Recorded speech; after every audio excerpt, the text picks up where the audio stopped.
If your idea of fun is turning back the clock and getting your hands dirty, then you're a DIY history buff like me. Imagine holding a piece of history right in your hands.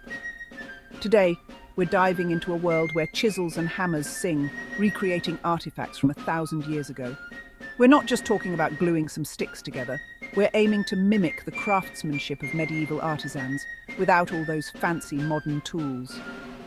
Starting with a famous medieval sword, we face challenges from choosing the right materials, like authentic iron and wood, to mastering ancient techniques of metalwork and woodworking.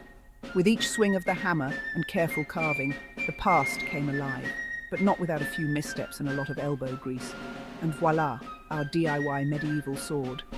It might not win any battles, but it sure does look impressive.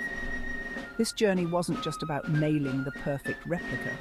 It was about connecting with history, understanding the painstaking effort of ancient craftsmen, and appreciating the intricacies of their work. What do you think of our medieval masterpiece?